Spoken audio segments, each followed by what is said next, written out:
नमस्कार, PP news line के prime time में आप सबका स्वागत। मैं हूं रजनी अनुभव। आइए सबसे पहले नजर डालते हैं आज दिन भर की प्रमुख सुर्खियों पर।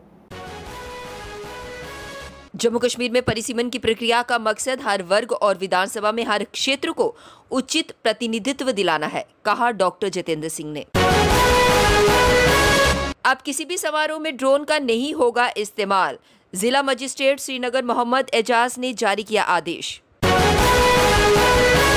जम्मू कश्मीर में कोरोना परिदृश्य में सुधार को देखते हुए 13 जिलों में कर्फ्यू हटाने की दी मंजूरी।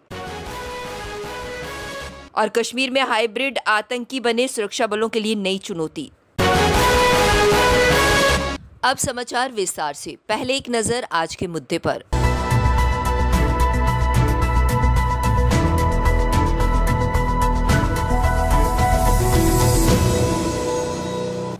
इन दिनों जम्मू में बहुत गर्मी पड़ रही है। पारा 44 के पार चला गया है। गर्मी से दूर भगाने के लिए लोग हिल स्टेशन की तरफ जा रहे हैं। बहुत से लोग पतनी टाप, नत्था टाप चले गए, बहुत से डलहौजी और दूसरे हिल स्टेशन पे चले गए। जो लोग जम्मू से बाहर नहीं जा सकते उनके पास सहारा है रणवीर कनाल का, और रणवीर कनाल में जाकर ठंडे ठंडे पानी से नहाते हैं और गर्मी को दूर करने की कोशिश करते हैं। अब मुद्दा ये है, क्या रणवीर कैनाल का पानी नहाने के काबिल है? कोई समय था जब लोग इस पानी में बहुत सी चीज़ें ठंडी करके खाते थे, बैठते थे, पिकनिक मनाते थे और कई बार पानी पी भी लेते थे। लेकिन अब अखनूर से लेकर टेल एंड तक आप देखेंगे कितने घरों का सीवरेज इस नहर के अंदर जा रहा है और पानी को कितना गंदा कर रहा है। क्या कभी किसी ने जांच करवाई कि इस पानी को नहाने के काबिल है या नहीं?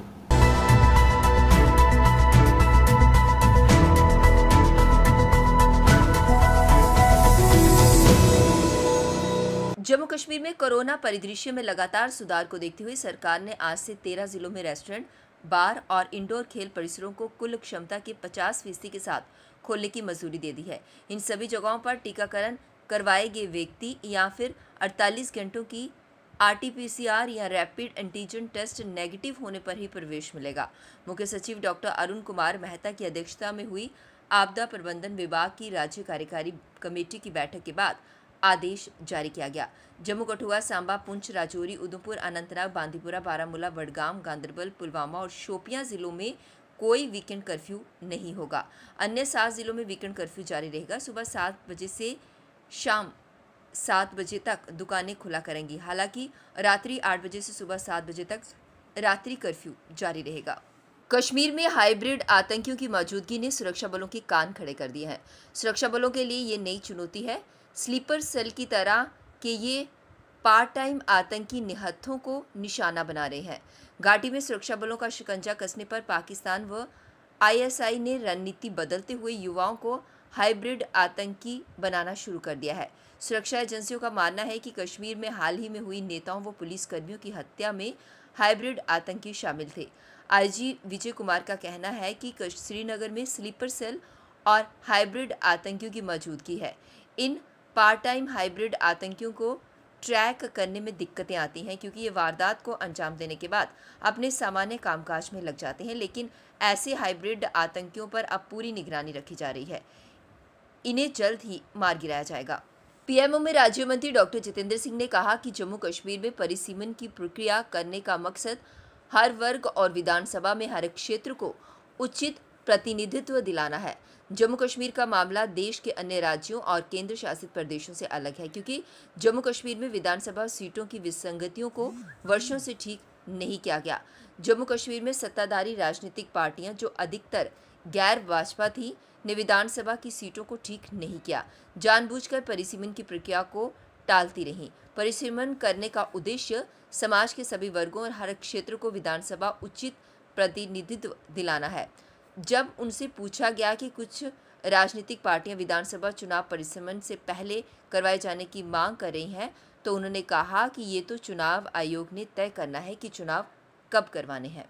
श्रीनगर जिले में ड्रोन और इसी तरह के मानव रहित हवाई वाहनों के भंडारण, बिक्री, उपयोग और परिवहन पर प्रतिबंध लगा दिया गया है। जिला मजिस्ट्रेट श्रीनगर मोहम्मद एजाज ने अपने आदेश में कहा कि महत्वपूर्ण प्रतिष्ठानों और अत्यधिक आबादी वाले क्षेत्रों के पास हवाई स्थान को सुरक्षित करने के लिए ड्रोन के उपयोग को बंद करना जरूरी है। जीवन और संपत्ति के नुकसान के किसी भी खतरे को खत्म करने के लिए किसी भी सामाजिक और सांस्कृतिक समारोह में ड्रोनों का उपयोग नहीं किया जा सकता। यह आदेश सीआरपीसी की धारा 144 के तहत जारी किया गया। मीडिया और अन्य विश्वसनीय सूत्रों द्वारा रिपोर्ट की गई कि सुरक्षा के बुनियादी ढांचे के लिए खतरा पैदा करने वाले ड्रोन के दुरुपयोग की हालिया घटनाओं को देखते हुए हवाई क्षेत्र की पहुंच को नियमित किया जाए। जम्मू कश्मीर में 45 साल से अधिक आयु वर्ग में रविवार को 4 और जिलों में 100% टीकाकरण हो गया। इन जिलों में राजौरी, बडगाम, बांडीपुरा और बारामूला जिले शामिल हैं। इसके साथ ही अब तक 8 जिलों में इस आयु वर्ग में 100% टीकाकरण हो गया है। वहीं जम्मू कश्मीर में अब तक 48 लाख के करीब लोगों का टीकाकरण हो चुका है। रविवार को 54,000 और लोगों ने विभिन्न आयु वर्ग में टीकाकरण करवाया। टीकाकरण अभियान जारी है।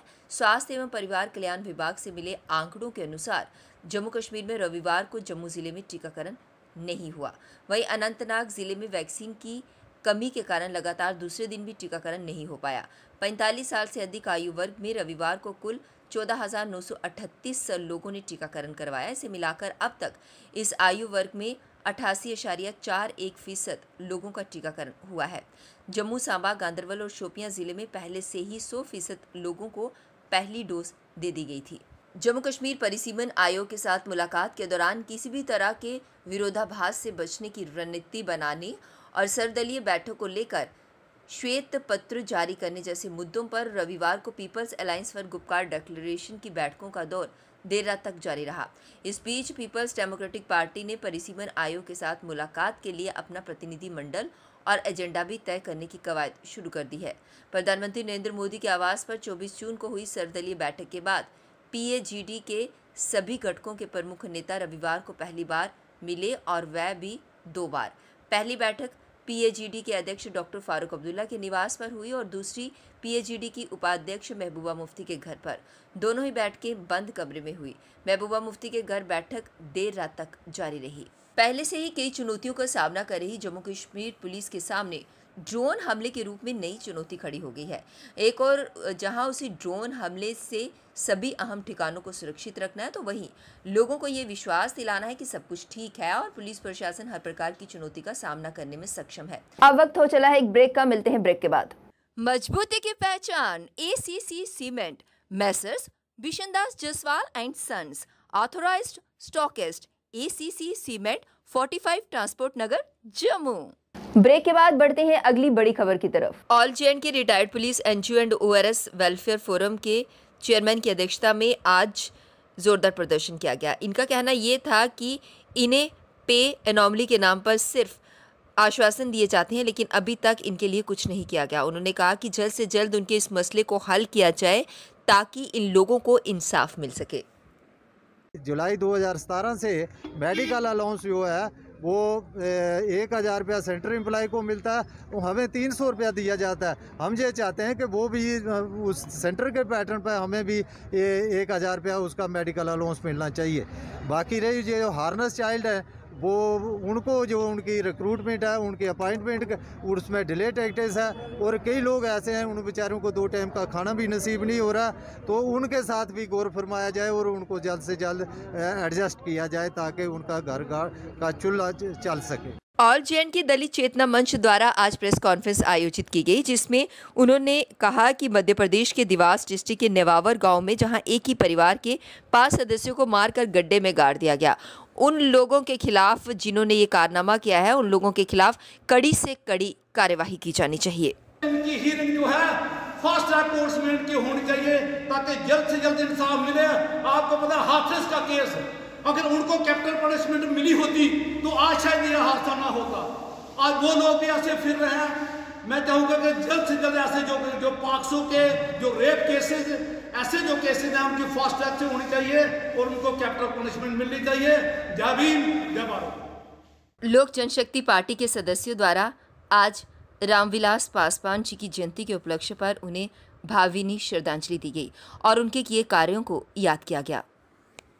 रेलवे मंत्री रहे, टेलीफोन मंत्री रहे, जो फूड एंड सप्लाई के मंत्री रहे, उन्होंने यही कहा लॉकडाउन में कि घर घर में राशन पहुँचाए, दरबार पूरे खोल दो, रास्ते पूरे खोल दो कि ये राशन घर घर में गरीब लोगों के लिए दर्द के निशान उन्होंने काम किया है। हर एक कमेटी के लिए उन्होंने बड़ा अच्छा काम किया। हम यही पूरा हिंदुस्तान और जम्मू कश्मीर खासकर हमें बहुत ही ज़्यादा उनका घाटा पड़ा है, बहुत ही महसूस हो रही कमी उनकी।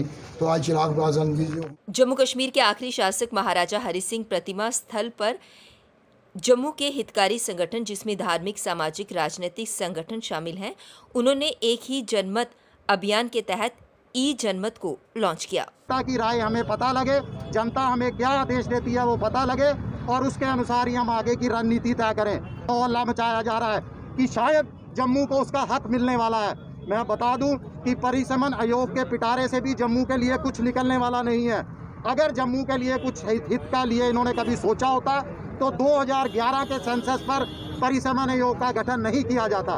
तो जम्मू की जनता से मैं बिल्कुल अपील करता हूं कि बढ़ चढ़कर इस सहयोग के अंदर अपना सहयोग दें, सब जो हमारा अभियान है, और इस अभियान को वायरल करने में मदद करें ताकि जनता का आदेश हमारे तक। पीपी न्यूज लाइन के प्राइम टाइम के आज के इस अंक में बस इतना ही। मुझे और मेरी पूरी टीम को दीजिए इजाजत और आप देखते रहिए पीपी न्यूज लाइन। नमस्कार।